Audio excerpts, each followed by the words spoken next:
Hi, thanks for joining us this afternoon. I'm Donna McMullen, your host for BRMC's Healthy Connection, and joining me today is Chaplain Tom Baker from the hospital, who was letting us know that he's been in our mountain home area for all of 9 months. Whole 9 months, that's right. Yeah? Haven't gone through a winter yet here. No, I haven't, but came from Baltimore, so winters I love. Okay, good. Well, remember that later on in the year. Okay, I will. We had some surprises last year with our ice storm. Yeah, I know, that was bad. I think if I'd heard one more time, you know, I've lived here my whole life and I've never seen it like this, I'm going, oh, lucky us. Yeah, that was bad. Yeah. That was bad. So, Yeah. Well, tell us, please, if you would, over at the hospital, what would be a normal day? There are no normal days. Right, yeah. But let me rephrase that question. Yeah. What would some of your job duties and responsibilities Right. Well, yeah, be? my grandmother, I always think about my grandmother because she said the only thing that's normal about a day is the setting on your dryer.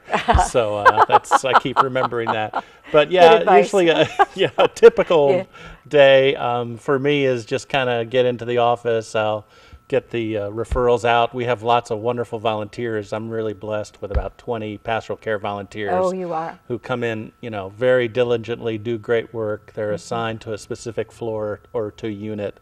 So I get them the information they need to go see those folks at those units, and they'll go and either round through the rooms, or they'll just go ask the nursing folks, you know, is there somebody you think would need a little support today?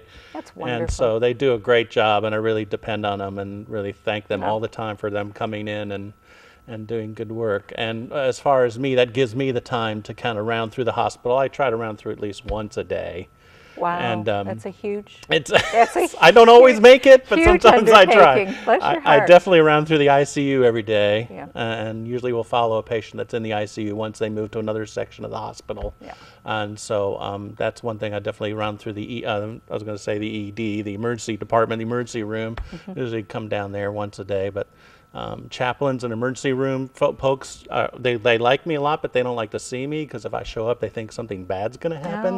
No, no. I'm here for comfort, support. That's right. Yeah. Right.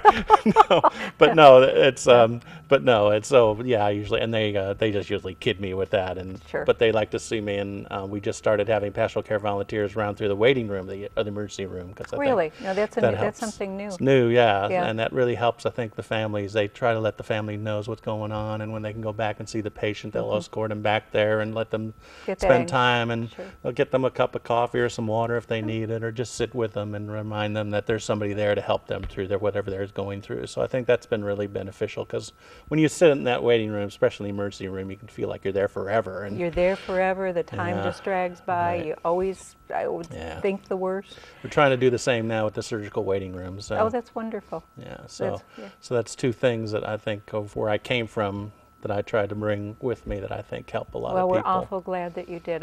First-hand experience with your volunteers. Yes. When my husband was in the hospital, absolutely delightful. Oh, good. Very, very encouraging, and just said all the right things that needed to be said at the right time. Good, so, good. We really we're very thankful for that. I was really lucky. I inherited about 15 great volunteers, and then when I was here, did a volunteer training. We got about 5 or 6 brand new ones, so they're a good group. Do you still need more volunteers? Always need more volunteers, of course. Yeah, and usually what we ask people do is just get in touch with me. You know, I think my number is really easy. It's 508-7750. And they can certainly leave me a message. I probably won't be at my desk to answer the phone. But you're out. Not if you're out rounding the entire hospital. Please leave me a message, and I'll be glad to let them know that they can, do about. Anyone's welcome to come in and be a volunteer. We do classes kind of on a quarterly basis sometimes, and they do have to go through the volunteer training if they're not already a volunteer to get badges and all that stuff. And I usually just remind them of some simple things, that we do things a little differently as pastoral care volunteers. It's more about care and comfort and support. We're not there to represent any kind of certain denomination or certain kind of belief systems. We're there to offer care and support and comfort. You know, we don't do any kind of converting or evangelization. We're very non-denominational, right? And so we just want to be the pastoral presence when people need it. And that's the time that you see it the most, is in a hospital, more so than any place in the community, that when folks are their most vulnerable, and need you the most. So we're awful glad that you're there and the volunteers are there. Right. But opportunities are there as well for coming in and you know, I always like to hear that. Yeah. So I think, again, with my grandmother, who taught me a lot about pastoral care, she always told me when I was a kid that, you know, to get me to shut up, she would say, remember, Tom, you got 2 ears, 1 mouth, twice the power to listen as to talk. So she would tell me that. And so I try to remember, power to listen as to talk, right. So I try to remember that my ears are one of my best tools as a chaplain. And being a chaplain is a little different from being a pastor. It's not better than or less than, it's just different. It's just different. And so I think as a pastoral care person, listening to people and being a presence of support for them when they need it, and just understanding and to be there to be support it's really helpful for a lot of people. Do you follow any of the patients to hospice? I do. We do have a chaplain for our hospice house and for the hospice program itself, who I know very well.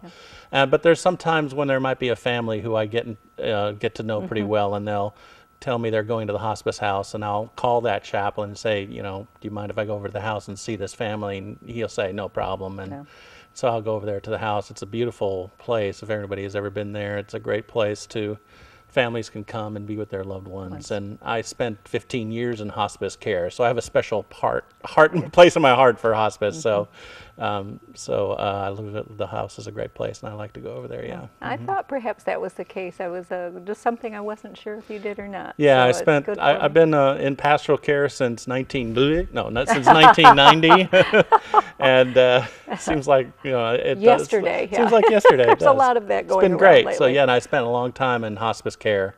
And then I joined the palliative care movement and worked at a small little hospital in Baltimore that nobody's ever heard of called Johns Hopkins. And so I was there for about, I was there for a long time. So, and I really liked it there. And we came here to Mountain Home. My wife's from Arkansas, from Little Rock. Okay, that I did not know. Yeah, and she's a Methodist minister. So. Oh my. Right. Interesting. And she was an associate pastor at First Church many, many years ago. Oh, right here. So right here in Mountain Home, yeah. So we have those connections. We have a lot of friends here. Okay. My son and granddaughters live in Little Rock, so that was a big incentive to move back to Arkansas. We've seen them, about 5 times more than we have seen them when we were in Baltimore. Yeah. So, and I love Arkansas. My parents actually retired to Hot Springs, Arkansas. Oh my goodness! All these Hot Springs things I'm Village. learning. All yes, these things I'm learning. They lived at Hot Springs Village. Yeah, way back in '76 they were there. Yeah, they almost moved to Cherokee Village, but they chose Hot Springs Village. And so I have some ties to Arkansas. Yeah. So I went to Arkansas State University for college. I didn't know Got that. a communication degree and worked for ABC, so I kind of feel like, a little at home here. Yeah, you're just coming back to maybe new stomping ground, but not tracking new snow all the way in because you've already been here. Yeah. Yes, right. Notice I keep throwing that snow in. I noticed that, I lived in Baltimore once upon a time. And we had 2 feet of snow the last winter. Oh, that's changed over the years. In one day. It was pretty bad. I think I remember it snowing once in Baltimore when I was there. It doesn't snow often there. But that was about 40 years ago when my oldest was born, right across the street from Johns Hopkins at Church Home and Hospital. That's right. That wasn't, I don't think it's I'm sorry even it's there. not, no, it's not there anymore. No, I'm sorry it's gotten gobbled up by the Hopkins You know you're hospital. getting older when. That's right. The hospitals your children were born in Hopkins are gone. is on 15 blocks. Yeah, they just sort of kept They've kind of spreading keep growing, out. So, well, it's certainly our blessing that you came here. Well, I'm happy to be here. It's a great place to work. I think Baxter Regional offers incredible care, and I think the people in the community, I'm probably not saying anything they don't know, that this is a hospital that gives great care and gives great, amazing care for the region it's in. Yeah, every day we count our blessings, the equipment that we have in this hospital, a hospital this size, the magnitude of state-of-the-art technology. It's amazing, absolutely amazing. It is. We can take on any big city hospital with what we have. I think that's very true. I've been to big city hospitals. I think that's very true. Yep, and give so much more personalized, hands-on care.